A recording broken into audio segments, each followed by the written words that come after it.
मध्य प्रदेश विधानसभा में सोमवार से बजट सत्र शुरू हो गया। 18 फरवरी को मध्य प्रदेश का बजट पेश किया जाएगा। वहीं इसके पहले कांग्रेस भाजपा जनप्रतिनिधियों के बीच बयानबाजी शुरू हो गई है। कांग्रेस ने श्वेत पत्र जारी करने की मांग की। श्वेत पत्र को लेकर फूलसिंह बरैया ने कहा कि वह ट्रांसपेरेंसी के लिए बहुत अति आवश्यकता है। वहीं फूलसिंह बरैया को जवाब देते हुए कृषि मंत्री इंदल सिंह कंसाना ने कहा कि कांग्रेस जो कहेगी क्या वही करेंगे, हम वही करेंगे जो जनता के हित में होगा। श्वेत पत्र ट्रांसपेरेंसी के लिए बहुत ज़रूरी है। हम वो भाषण करते हैं और लिख करके भी देते हैं, इतना पैसा हमने यहाँ लगा दिया, इतना पैसा यहाँ लगा दिया। जब हम फील्ड में जाते हैं तो पैसा दिखते ही नहीं है और हम कहते हैं भाई कहाँ है, तो हमें आप श्वेत पत्र दीजिए। ट्रांसपेरेंसी किसी भी गवर्नमेंट की बहुत अच्छा लक्षण होता है। बिना ट्रांसपेरेंसी के राज्य आगे नहीं बढ़ेगा, इसलिए हम लोगों ने मांग की। पिछड़ों को लेकर क्या करेंगे? पिछड़ों को लेकर के तो बस मेरा यही कहना है कि पिछड़ों को आप पढ़ने दो, पिछड़ों को आगे बढ़ने दो। ओबीसी आगे बढ़ेगा तभी देश आगे बढ़ेगा। 71 करोड़ जनसंख्या है पिछड़े वर्ग की, उसको आप पढ़ने नहीं दोगे, उसको आगे आने नहीं दोगे, देश नहीं बढ़ेगा। पिछड़े वर्ग को आगे आने दो। यूजीसी का समर्थन करते हैं? नहीं, वो पिछड़े वर्ग को आगे आने दो। यूजीसी तो छोटी चीज़ है। पिछड़े वर्ग का पूरा जो भारतीय संविधान भाग 16 आर्टिकल 340 डॉक्टर अंबेडकर ने खुद लिखा है कि जिसकी जितनी संख्या भारी उसकी उतनी हिस्सेदारी, उसके हिस्से के अनुसार उसका हक दीजिए, ये उसमें लिखा। यूजीसी तो छोटी एक चीज़ है, पढ़ाई लिखाई का मामला है, उसमें अत्याचार वाला मामला है। वो कोई बड़ी चीज़, मतलब ये नहीं कह रहा हूँ कि वो नहीं होनी चाहिए। वो तो एक अत्याचार हुआ, रोहित वेमुला और पायल तड़वी ये दोनों ने सुसाइड किया, उसके कारण ये बिल आया, तो वो एक अलग विषय है। लेकिन पिछड़े वर्ग को आगे आने दो। पिछड़े वर्ग को 2000 सालों से पढ़ने पर मनाही थी।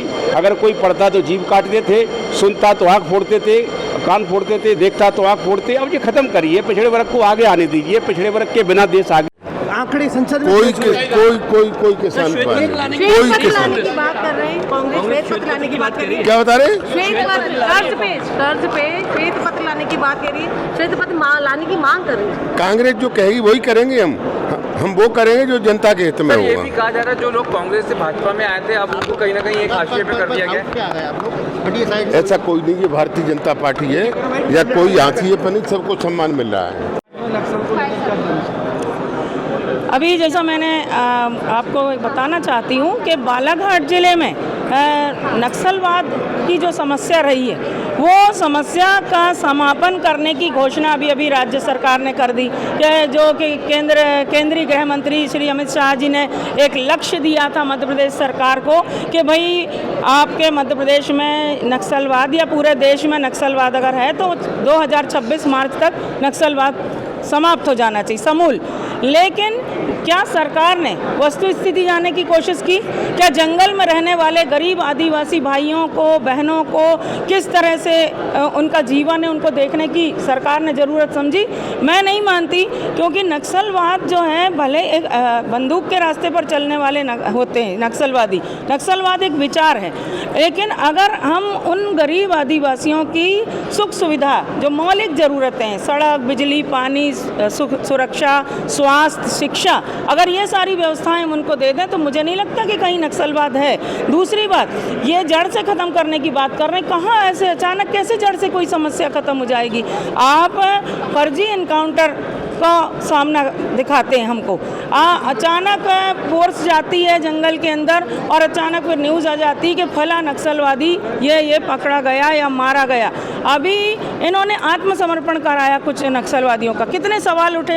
एक 18-19 साल की एक इतनी छोटी सी लड़की जो इतनी भारी बंदूक उठा नहीं सकती, उसको आत्मसमर्पित करा रहे हैं। सबके मन में सवाल आया कि ये नक्सलवादी कैसे हो सकती, इतनी भारी बंदूक जो और उठा नहीं पा रही, वो लेके जंगल में कैसे चलती होगी? तो ये सरकार, हमारे मध्य प्रदेश की श्री मोहन यादव जी की सरकार, केंद्र में अब केंद्र सरकार के सामने, खासकर गृह मंत्री जी के सामने अपनी वाहवाही लूटने के लिए नक्सलवाद को हमने खात्मा कर दिया और 2 महीने पहले ही जनवरी में ही ख़त्म कर दिया आपने, ये ऐसा बोल रहे हैं। जबकि हमारे बालाघाट ज़िले में दक्षिण बैहर के इलाके में जो घना जंगल का इलाका है, मेरा तो आपसे निवेदन है कि आप लोग आएँ, पधारें, हम आपको जंगल घुमाएंगे। वहाँ इतना शोषण, इतना जुल्म, इतनी जाति और मूल आदिवासी बैगा समुदाय के वहाँ पे निवास करते हमारे भाई बहन लोग, उनमें उनको अचानक उन पर टारगेट किया जाता है। उनमें से कितने लोगों को फर्जी इनकाउंटर इनकाउंटर में मार दिया जाता है और भय और दहशत का ऐसा माहौल कि आप भी जाएंगे तो वो आपके सामने मुंह नहीं खोल पाएंगे घबराहट में, हम भी जाते हैं हमारे सामने वो खुल के नहीं बता पाते। तो मेरा तो कहना है ये जांच का विषय, इसको मानव अधिकार आयोग में को संज्ञान लेना चाहिए और इसका पूरा जांच हो तो कितने असंख्य फर्जी इनकाउंटर आपके सामने आएंगे और इसमें बालाघाट जिले की पुलिस प्रशासन हो चाहे मध्य प्रदेश शासन, इनको सब की जो सच्चाई है वो सामने आ जाएगी। पालन के क्षेत्र में क्या कुछ नया जो प्रदेश को मिला है? निश्चित रूप से पशुपालन विभाग एक अलग से जो काम कर रहा है, जैसा आपने पहले भी मैंने कई बार कहा है और हमारे यशस्वी मुख्यमंत्री जी ने जो 2-3 हमारी योजनाएं लॉन्च की हैं वो अब धरातल पर उतर रही हैं। जैसे आपने देखा होगा एक स्वावलंबी गौशाला और दूसरी जो कामधेनु योजना, उसका भी लक्ष्य हमारा लगभग पूरा होने को है, मार्च तक हमारे पूरा लक्ष्य हो जाएगा। और स्वावलंबी गौशालाओं के लिए जो हमने टेंडर जारी किए थे उसमें से 8 लोग के टेंडर आ गए हैं और इस महीने हम उनका एग्रीमेंट करके और अगले मार्च के महीने में उसका काम शुरू करेंगे। मुझे पूरा विश्वास है कि हाईवेज़ की गाय हम उठा करके और गौशालाओं में रखने का काम करेंगे और निश्चित रूप से जब ये इतना बड़ा काम हो रहा है तो आप मान के चलिए कि बजट में भी काफ़ी बढ़ोतरी होगी, जिससे कि किसानों को भी लाभ होगा और जो सड़क पर गौ माता रहती है वो भी हटेगा, काम हटेगा। कुछ नए गौशालाओं को बनाने का प्रोग्राम भी है जी, कुछ नए गौशालाओं के काम किया जा रहा है। हाँ बिल्कुल बिल्कुल। अभी हमने लगभग 28-29 गौशालाओं के लिए हमने ज़मीन चिन्हित कर ली और कुछ पाइपलाइन में है जो आने वाले 10-15 दिन के अंदर, और मतलब मुझे ऐसा लगता है कि 35 से ऊपर गौशालाएँ हमारी हो जाएंगी और हम इसको एक सब उद्योगपतियों की एक मीटिंग बुलाने वाले हैं जिससे कि ये सभी ये टेंडर सबके हो जाएं। तो आप मान के चलिए कि आने वाले 1 साल के अंदर ये सड़क से गौ माता बिल्कुल व्यवस्थित हो जाएगी।